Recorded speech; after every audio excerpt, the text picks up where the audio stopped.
జై శ్రీమన్నారాయణ. అస్మద్గురుభ్యో నమః. అందరికీ గురు పూర్ణిమ శుభాకాంక్షలు. సమతామూర్తి శ్రీ రామానుజుల చిత్రకథ.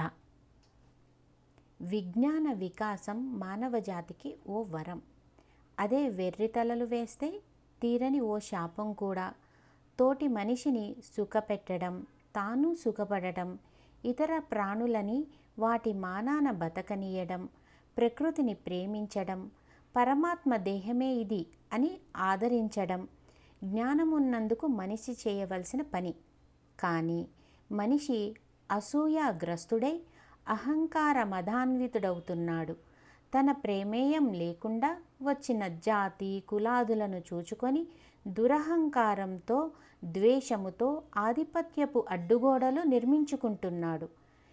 ఇలాంటి మానవ సమాజాన్ని మంచితనంతో మలచడానికి, ఏకకుటుంబ భావనను పెంచడానికి భగవంతుడే తన కారుణ్యాది శక్తులన్నిటినీ పూర్ణముగా నింపి మహాత్ములుగా మలచి ఈ లోకాన్ని ఉద్ధరించమని పంపిస్తుంటారు.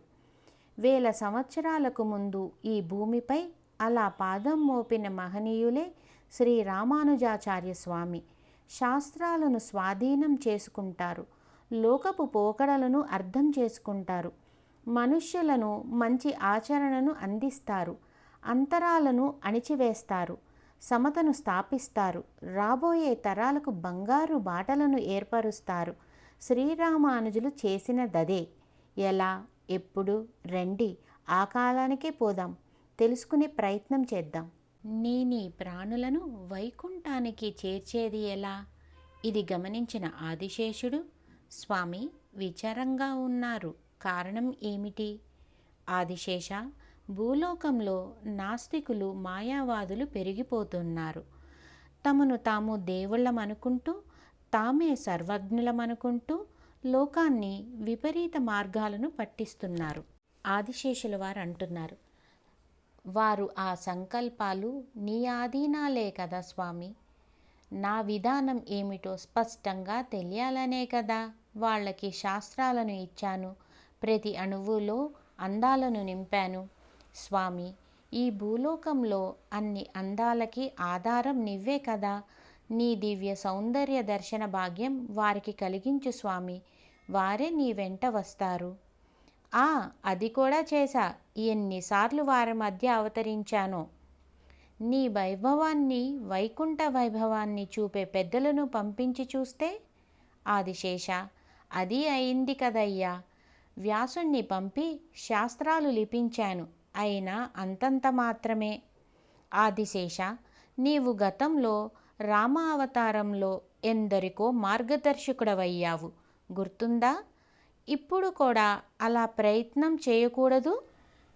నేను ఆ పని చేయగలనా స్వామి? అనంతుడవు, అన్నీ తెలిసినవాడవు, నీకన్నా ఈ పనికి సమర్థులెవరు చెప్పు అన్నారు స్వామి. నీ మాయ వల్లే ఈ జగత్తు నడుస్తుంది, అన్నీ నీవే చేయగలవు. ఈ రకంగా ఈ సేవ నా చేత చేయించాలని నీవు భావిస్తే నేను సిద్ధం స్వామి అన్నారు ఆదిశేషుల వారు. ఆదిశేష, ఆచార్య శేఖరుడివై వెలుగొందు. ధన్యోస్మి స్వామి. అయితే ఒక ప్రార్థన.